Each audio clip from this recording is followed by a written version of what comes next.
नमस्ते दोस्तों। एनजीओ और मेरी तरफ से आपका चैनल पर एक बार हार्दिक फिर से स्वागत है, हार्दिक अभिनंदन है। दोस्तों, जैसा कि मैं प्रवीण गोस्वामी आप लोगों के लिए पहले भी वीडियोस बना करके जागरूकता से संबंधित लेता आया हूँ। आज जो वीडियो है इसको आप स्टार्टिंग से लेकर के एंड तक ध्यान से देखिएगा, क्योंकि हमने जो आपको लास्ट वीडियो के अंदर डीप फेक पोर्नोग्राफी के ऊपर जो जानकारी बताई थी, उसी से संबंधित ये आज आपको सेकंड वीडियो सेकंड पार्ट में बना करके दिखाया जा रहा है। दोस्तों, जैसा कि हमारे देश के अंदर इलेक्शंस स्टार्ट होने वाले हैं, तो इलेक्शन को लेकर के मैं जो आपको आज ये वीडियो स्पेशल तौर पे इलेक्शन के लिए डेडिकेटेड बताने वाला हूँ, इसके अंदर मैं आपको ये चीज़ बताने जा रहा हूँ कि किस प्रकार से आर्टिफिशियल इंटेलिजेंस का यूज़ करके इलेक्शंस के अंदर जो हमारे वोटर्स हैं, हमारे देश के बेशकीमती वोटर्स, जो हमारे देश के भारत के भाग्य विधाता हैं, सरकार बनाते हैं, देश के विकास में इनका बहुत बड़ा योगदान होता है दोस्तों। तो इनको किस प्रकार से भ्रमित किए जाने की संभावना है, किस प्रकार से वोटर्स को पागल या गुमराह बनाया जा सकता है, ये हम आज इस टॉपिक के अंदर समझने वाले हैं। तो दोस्तों, जैसा कि लास्ट वीडियो के अंदर मैंने आपको बताया था कि डीप फेक पोर्नोग्राफी, जिसके अंदर आर्टिफिशियल इंटेलिजेंस का यूज़ किया जाता है और उसको हम लोग किस प्रकार से आने वाले समय में अपने ऊपर क्राइम्स के रूप में या किसी तरीके की वारदात के रूप में फेस करने से हम लोग बच सकते हैं। दोस्तों, आर्टिफिशियल इंटेलिजेंस टेक्नोलॉजी के बारे में मैंने आपको ये भी बताया था कि इसके कई सारे एडवांटेजेस हैं, कई सारे इसके डिसएडवांटेज हैं। तो मैं आपको सबसे पहले यहाँ पर आर्टिफिशियल इंटेलिजेंस टेक्नोलॉजी के क्या एडवांटेज हैं ये बताने वाला हूँ, जिससे आपको ये चीज़ समझ में आ सके कि टेक्नोलॉजी बुरी नहीं है, लेकिन इसका मिसयूज़ किया जा सकता है, मिसयूज़ किया भी जा रहा है। तो दोस्तों, जैसा कि मैं आपसे बात कर रहा हूँ कि आर्टिफिशियल इंटेलिजेंस टेक्नोलॉजी के काफ़ी सारे अच्छे गुड एडवांटेजेस हैं, जिसका हम लोग अपनी डेली लाइफ के अंदर यूज़ करने लग गए हैं। मेडिकल साइंस के अंदर यदि आप देखेंगे तो मेडिकल साइंस के अंदर आर्टिफिशियल इंटेलिजेंस टेक्नोलॉजी है, उसका यूज़ किया जा रहा है। हार्ट रिलेटेड जो ऑपरेशन हैं, जो काफ़ी ज़्यादा क्रिटिकल होते हैं, उनको अब बहुत आसानी से आर्टिफिशियल इंटेलिजेंस टेक्नोलॉजी में रोबोट्स को अटैच करके उस सर्जरी को किया जा रहा है। तो सर्जरी करने का जो खर्चा होता था पहले, और जो सर्जरी करने में बहुत सारे कॉम्प्लिकेशंस होते थे, वो अब बहुत कम हो गए हैं। कॉम्प्लिकेशन घटते हैं, सर्जरी की एक्यूरेसी घट गई है, वर्कफोर्स की जो हमारी डिमांड थी वो कम हो गई है और ज़्यादा से ज़्यादा लोगों को ऑपरेट किया जा सकता है। ये तो रहा मेडिसिन मेडिकल साइंस टेक्नोलॉजी के अंदर आर्टिफिशियल टेक्नोलॉजी जो है उसका यूज़। अब हम देखते हैं कि हमारे एनवायरनमेंट, जिसको हम लोग हमारे पर्यावरण के रूप में जानते हैं दोस्तों, इसके अंदर भी आर्टिफिशियल इंटेलिजेंस टेक्नोलॉजी का यूज़ किया जाना है। जो आर्टिफिशियल इंटेलिजेंस टेक्नोलॉजी है, इसका हम लोग फॉरेस्ट के अंदर जो आग लग जाती है उसको बुझाने में, आग लगने की संभावनाओं को जानने में, आग लगने के कारणों को जानने में, उसके लिए अच्छे से अच्छा एडवांस सिस्टम जनरेट करने के लिए आर्टिफिशियल इंटेलिजेंस टेक्नोलॉजी को बहुत ज़्यादा यूज़ किया जाने का हम लोग प्लान तैयार कर रहे हैं। पूरे वर्ल्ड वाइड इसके ऊपर काम कर रहा है कि किस तरीके से जो इस तरीके की जंगल की आग लग रही है उसको बुझाया जा सकता है। तो हम लोग देखें कि जो कनाडा है, ब्राज़ील है, इसके अंदर की जो आग हम लोगों ने भी न्यूज़पेपर्स न्यूज़ वगैरह के अंदर देखी, पढ़ी और समझी। ये इस तरीके के हमारे आगे इंसिडेंट आए थे जिसके अंदर काफ़ी सारे लोगों की जान गई है, काफ़ी सारी वन संपदा, फॉरेस्ट लाइफ जो है उसको नुकसान पहुंचा है, काफ़ी ज़्यादा पॉल्यूशन भी इंक्रीज हुआ है और लोगों को काफ़ी ज़्यादा हीट का सामना करना पड़ा। इसकी वजह से क्लाइमेट चेंजेस के अंदर भी इफ़ेक्ट देखे जा रहे हैं। तो आर्टिफिशियल टेक्नोलॉजी का वहाँ पे कैसे यूज़ कर रहे हैं, आर्टिफिशियल इंटेलिजेंस टेक्नोलॉजी का वहाँ पे प्रिडिक्शन करने के लिए कि कहाँ पर आग लगने की संभावना है, कहाँ पर आग लगने के तरीकों को हम लोग कंट्रोल कर सकते हैं। इसके अलावा भी दोस्तों, मैंने जो हमारी क्रॉप्स इम्प्रूवमेंट है उसके अंदर भी कई सारे ऐसे आर्टिकल मैंने देखे जिसके अंदर इंसेक्टिसाइड्स जो होते हैं, इंसेक्ट्स, इनको कंट्रोल करने के लिए भी आर्टिफिशियल इंटेलिजेंस टेक्नोलॉजी का कई सारे साइंटिस्ट यूज़ कर रहे हैं। तो आर्टिफिशियल टेक्नोलॉजी जो है ये हमारे लिए एक तरीके से बहुत अच्छा सिस्टम है कि हम अपनी कई सारी प्रॉब्लम्स का इससे सॉल्यूशन इजीली निकाल सकते हैं, फास्ट तरीके से निकाल सकते हैं। और हमारे पास काफ़ी सारे ऐसी प्रॉब्लम्स हैं जिसको हम लोग अगर अब पुराने तरीकों से सॉल्व करने की कोशिश करेंगे तो उसमें काफ़ी ज़्यादा टाइम लगता है। तो आर्टिफिशियल टेक्नोलॉजी उस होने वाले जो टाइम का कंजप्शन है उसको रिकवर करने में, उसको फास्ट तरीके से करने में हमारी काफ़ी ज़्यादा हेल्प कर रहा है। लेकिन इस सारी टेक्नोलॉजी का जो यूज़ हो रहा है स्पेस साइंस के अंदर, मेडिकल साइंस के अंदर, फार्मास्यूटिकल्स के अंदर, कई सारे टेक्निकल फील्ड्स के अंदर, इंजीनियरिंग वगैरह के अंदर, एजुकेशन के अंदर, आर्ट्स के अंदर, हर जगह आर्टिफिशियल इंटेलिजेंस टेक्नोलॉजी का जो यूज़ हो रहा है, इसके यूजेस के साथ डिसएडवांटेज जो मैंने आपको बताया, जैसे डीप डार्क जो पोर्नोग्राफी मैंने आपको बताई थी, वैसे ही अब प्रेजेंट टाइम पे हमारे बीच में क्या प्रॉब्लम आने वाली है जो अमेरिका ने फेस करी, मैं आपको अब वो बताता हूँ। जैसे कि मैंने आपको लास्ट न्यूज़ जो दिखाई थी लास्ट वीडियो के अंदर, उसमें मैंने आपको बताया था कि किस तरीके से आर्टिफिशियल इंटेलिजेंस टेक्नोलॉजी से जो गलत तरीके के डीप फेक पोर्नोग्राफी कंटेंट है वो बन रहे हैं। ये तो थी मेरी जो पहली वाली मैंने आपको वीडियोस पे बताई थी उससे रिलेटेड न्यूज़। अमेरिका के अंदर क्या चीज़ सामने देखने में आई कि अमेरिका के जो चुनाव हुए थे वहाँ पे आर्टिफिशियल इंटेलिजेंस टेक्नोलॉजी का मिसयूज़ किया गया दोस्तों। और वहाँ पे क्या हुआ, इसके रोकने का कोई सिस्टम नहीं बन पाया। आर्टिफिशियल इंटेलिजेंस जो टेक्नोलॉजी है उसका अमेरिका में गलत तरीके से मिसयूज़ किया गया और उसको कंट्रोल करने के लिए वहाँ पे कोई चीज़ अवेलेबल नहीं हो पाई। इस वजह से क्या हुआ, जो अमेरिका के पहले राष्ट्रपति थे उन पे जालसाजी और ट्रम्प पर नकली तस्वीरों की कई सारी भरमार दिखाई गई और उस तरीके से उनको डिफेम किया गया। क्या होता है कि अगर राजनीति के फील्ड में आप देखेंगे तो लोगों की गलत छवि बनाई जाती है। आप लोग भी देखते ही होंगे कि जैसे ही चुनाव आने वाले होते हैं कुछ इस तरीके के इंसिडेंट सामने आते हैं कि वो देख करके पार्टी की गलत इमेज बनती है। वैसा तो सिस्टम होता ही है जनरली, लेकिन इसके अंदर क्या है, सोशल मीडिया पे लोग काफ़ी ज़्यादा एक्टिव रहते हैं तो उन लोगों को काफ़ी ज़्यादा अफेक्ट करने के लिए आर्टिफिशियल इंटेलिजेंस टेक्नोलॉजी का मिसयूज़ किया गया। और उसके अंदर जो इन्फ्लुएंस पैदा करने वाले जो पॉलिटिशियन थे काफ़ी ज़्यादा इफेक्टिव थे, जो लगता था कि हाँ ये जीत सकते हैं, इनके अंदर वो पोटेंशियल है, तो उनकी सोसाइटी में गलत इमेज क्रिएट की गई। मैंने जैसा कि आपको बताया था कि आर्टिफिशियल इंटेलिजेंस टेक्नोलॉजी के अंदर सॉफ्टवेयर्स का यूज़ करके डीप फेक कंटेंट बनाए जाते हैं। यहाँ पर ऐसे कई सारे एग्जाम्पल्स हैं जो इस तरीके के इलेक्शन के अंदर लोगों को काफ़ी ज़्यादा प्रभावित कर रहे थे। वो क्या है कि जॉर्ज वॉशिंगटन ने क्रांतिकारी युद्ध का समर्थन नहीं किया था, ये एक एग्जाम्पल है। जबकि रियलिटी में ये हुआ था कि विलियम ली को कभी भी ब्रिटिश सेना ने पकड़ा ही नहीं था। ये इस तरीके की आर्टिफिशियल इंटेलिजेंस टेक्नोलॉजी ने इस तरीके का एक कंटेंट बना करके सोशल मीडिया पर, गूगल सर्च इंजन वगैरह पर, जहाँ कहीं पर भी इस तरीके के अपलोड करने के लिए सिस्टम तैयार कर दिए कि वहाँ पे ऐसे फेक न्यूज़ अवेलेबल हो गई। लेकिन रियलिटी में क्या था कि वो व्यक्ति वहाँ पर कभी ब्रिटिश सेना में था ही नहीं। तो यदि कोई व्यूवर इस तरीके की न्यूज़ पढ़ करके अपना फिक्स डिसीजन बना ले कि नहीं, जॉर्ज वॉशिंगटन ने क्रांतिकारी युद्ध का समर्थन नहीं किया था, वो गलत है। अगर वो अपनी इस चीज को इस तरीके से बना ले तो रियलिटी तो वो समझ ही नहीं पाएगा, क्योंकि व्यूअर्स मोस्टली सर्च नहीं करते कि क्या चीज सच है और क्या चीज गलत है।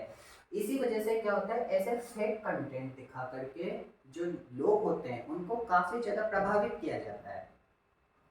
मैं आपको यहाँ पर सेकंड फेमस पॉलिटिशियन जो हैं डोनाल्ड ट्रंप, इनको तो हम सभी जानते हैं बहुत अच्छे से, इसके बारे में बताता हूँ कि यहाँ पे क्या किया गया इलेक्शन के टाइम पे। डिस्टेंट जो डिसेंटिस थे उन्होंने, उनके जो समर्थक थे, उन्होंने क्या करा, एआई से जो ट्रंप और फाउजी जो थे उनकी गले मिलते हुए तस्वीर दिखाई गई। ये जो डिसेंटिस है, ये डिसेंटिस जो है एक डोनाल्ड ट्रंप के विपक्षी पार्टी में खड़े हुए थे, और इन्होंने जो इनके पार्टी के जो समर्थक थे उन लोगों ने क्या किया कि डोनाल्ड ट्रंप को डिफेम करने के लिए आर्टिफिशियल इंटेलिजेंस का यूज़ किया, और उसके अंदर जो इनकी वॉइस थी डोनाल्ड ट्रंप की, उसको भी मॉडिफाई करके क्या किया, रिप्लिकेशन जो पार्टी थी इनका, इस पे हमला करते हुए उनके ऐसे कंटेंट तैयार किए गए कि जिसके अंदर डोनाल्ड ट्रंप ऐसे दिख रहे थे कि वो अपनी ही पार्टी के खिलाफ कुछ बातें बोल रहे हैं। तो इनके जो ऑडियो की आवाज़ थी उसका यहाँ पे मिसयूज़ किया गया, इनकी फ़ोटो का मिसयूज़ करके क्या किया कि इनको जो फौजी थे उनसे गले मिलते हुए दिखा दिया। अब इस चीज़ से क्या हुआ, वहाँ की जो जनता है उनको ऐसा लगा कि ये तो विरोधाभास जैसे काम कर रहे हैं, ये हमारे देश के लिए सही नहीं है। तो इस तरीके से क्या हुआ, डोनाल्ड ट्रंप की एक गलत तरीके की इमेज सोसाइटी में क्रिएट की गई। किससे? आर्टिफिशियल इंटेलिजेंस से। मैं आपको यहाँ पर एक और एग्जांपल बताता हूँ। जैसा कि मैंने आपको बताया कि आर्टिफिशियल इंटेलिजेंस टेक्नोलॉजी से हम लोगों की तस्वीर मॉडिफाई कर सकते हैं, वीडियो को मॉडिफाई कर सकते हैं, ऑडियो को मॉडिफाई कर सकते हैं। किस हद तक? वीडियो में मॉडिफाई कर जो चेलोसी को नशे में दिखाया गया, जो चेलोसी नाम की ये है पेलोसी, इनको नशे में दिखाया गया। 2019 में अमेरिकी जो स्पीकर नैन्सी पेलोसी, ये अमेरिकी स्पीकर है नैन्सी पेलोसी, का एक वीडियो सामने आया जिसमें वो एक कार्यक्रम में नशे में दिख रही थी। इनको नशे में वहां पर दिखाया गया। वीडियो को एडिट करके उसकी आवाज को चेंज किया गया ताकि उन्हें नशे में दिखाया जा सके। सोचिए, जो मैंने आपको बात बोली थी कि उस तरीके के वीडियो कंटेंट तैयार किए जाते हैं जिसमें आप हैं ही नहीं। ये देखिए लाइव एग्जांपल, ये देखिए लाइव एग्जांपल, ये देखिए लाइव एग्जांपल। अब मैं आपको बताऊं कि आगे आर्टिफिशियल इंटेलिजेंस जो टेक्नोलॉजी है उसका किस तरीके से मिसयूज़ हो सकता है चुनाव के अंदर, और किस तरीके से उसका सही हम लोग बेनिफिट भी देख रहे हैं, इसकी जिसकी संभावना है कि चुनाव अभियान में generative AI artificial intelligence technology के ये प्रमुख 4 यूजेस पॉसिबल है। डीप फेक कंटेंट बन सकते हैं, या फिर उनसे कोई ऐसा फेक कंटेंट बना करके वायरल किया जा सकता है जिससे लोग इन्फ्लुएंस में आकर के अपना गलत डिसीजन ले लें। डिसीजन गलत किसका? सरकार चुनने का, अपना जनप्रतिनिधि जो आप चुनना चाहते हैं उसके अगेंस्ट आप गलत डिसीजन ले लें। विज्ञापन और लेटर्स लिखने में मदद करना, लेटर्स इस तरीके के कंटेंट लिखने में आर्टिफिशियल इंटेलिजेंस टेक्नोलॉजी का यूज़ किया जा सकता है कि वो गलत तरीके की भ्रामक जानकारी आपको दिखा दे।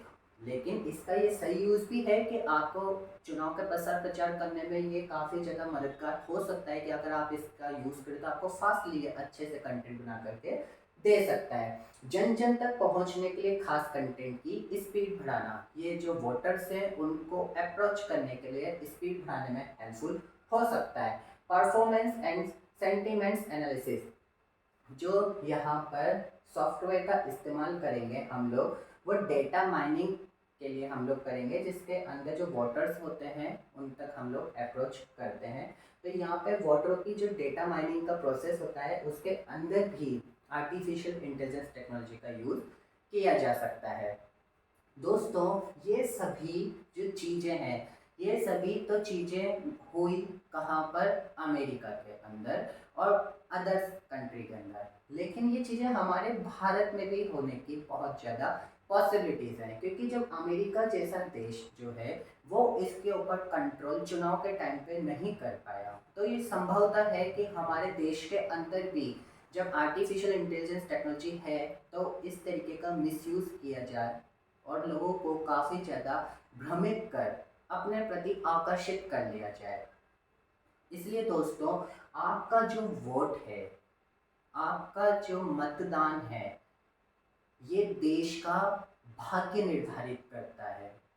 आप अपने देश में कितनी संवेदनशील सरकार, कितनी ईमानदार सरकार, कितनी प्रोडक्टिव सरकार, कितनी पारदर्शिता वाली सरकार, कितनी सकारात्मक सरकार, कितनी भावनात्मक सरकार जो अपने देश की जनता को बच्चों की तरह, पिता की तरह मानती है, इसको चुनना चाहते हैं। ये आप पे निर्भर करता है कि आप अपने देश को क्या देना चाहते हैं। ये आप पर निर्भर करता है, आपके वोट पर निर्भर करता है कि आप अपने देश में कैसा जनप्रतिनिधि खड़ा करते हैं। क्योंकि जो जनप्रतिनिधि आप चुन कर के लाते हैं, वही जनप्रतिनिधि मिलकर के देश को चलाते हैं, सरकार चलाने में सहयोग करते हैं। उनके हाथ में आपके वोट की ताकत होती है, ताकत आप उन्हें देते हैं।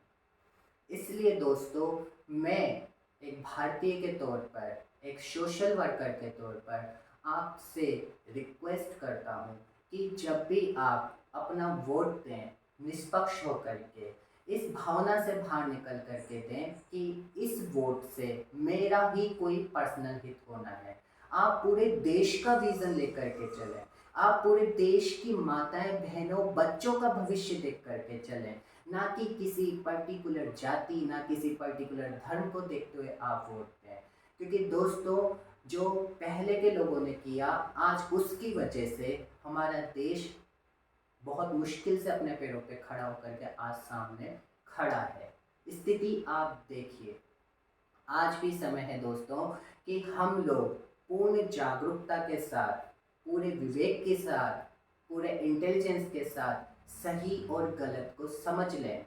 कहीं ऐसा ना हो कि हमारे को जो आज चीज़ें निःशुल्क बांटने की घोषणाएं की जा रही हैं, इससे हमारे को इतना अपंग और विकलांग बना दिया जाए कि हम लोग इतने सक्षम भी ना रह सकें कि हम अपने फ़ोन के रिचार्ज भी कर सकें, घर का बिजली का बिल भी भर सकें, या पीने का पानी भी हम लोग ला सकें।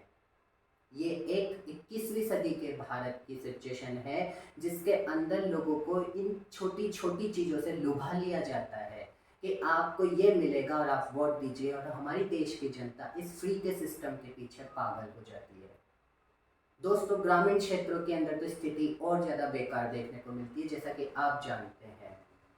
इसलिए दोस्तों, देश को इतना प्रोडक्टिव बनाने में सहयोग करें कि आपको कोई अगर पॉलिटिशियन बोलता है कि मैं आपको ये चीज़ फ्री में दूंगा, तो आप बोलिए कि नहीं, हमारे को इतना सक्षम बनाइए कि हम इसको खरीद सकें। हमारे को इतना सक्षम बनाइए कि इस चीज़ को हम देश में बना सकें। हमारे को इतना सक्षम बनाइए कि हमारे बच्चे भी इस चीज़ को खरीद सकें, हमारे बच्चे भी इस चीज़ को बना सकें। ये होता है प्रोडक्टिव देश, ये होता है एक सबल देश, ना कि ऐसा कायर देश जिसके अंदर आप हर चीज़ मुफ्त में बांट करके वोटर्स को तो लुभा रहे हैं, लेकिन देश कर्जदार हो रहा है। देश का इम्पोर्टेंट पैसा बांटने में जा रहा है। आप उस पैसे को दोस्तों वहाँ पे काम में ले सकते हैं जहाँ नए रोजगार के सृजन किए जा सके, बच्चों के लिए नए नए तरीके के रोजगार के हब खोले जा सके, नई इंडस्ट्रीज शुरू की जा सके, जिससे आपके जो घर में बेरोजगार बेटा या बेटी, महिला बैठी हुई है, वो रोजगार कर सके, सक्षम बन सके, ना कि किसी की भीख, ना किसी के एहसान, ना किसी की दया के पात्र बन सके। दोस्तों, ये देश हमारे हाथों में है, हमारे वोट के हाथों में है। फैसला हमें करना है कि हमारे को कैसी सरकार चुननी चाहिए। हमारे को ये भी देखना है कि जो कंटेंट हमने देखा है, जो चीज़ें हमारे को दिखाई गई हैं, इनकी सत्यता कितनी ज़्यादा है।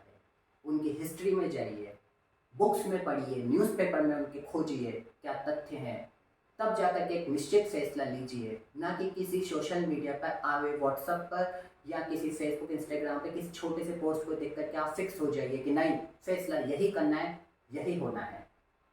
क्योंकि तथ्य सही जानकारी देगा, ना कि डी फेक कंटेंट। आशा करता हूँ दोस्तों कि मैंने जो आपको हमारे देश से संभावित आर्टिफिशियल इंटेलिजेंस से आने वाली परेशानी के बारे में जो आपको अवगत कराया है, उससे आप जागरूक हुए होंगे और कम से कम अपने वोट का सदुपयोग करेंगे, क्योंकि ये देश हमारे को, हमारी आने वाली पीढ़ी के लिए भी बहुत मजबूत, प्यारा, सुरक्षित और जागरूक बनाए रखना है। नमस्ते, जय हिंद।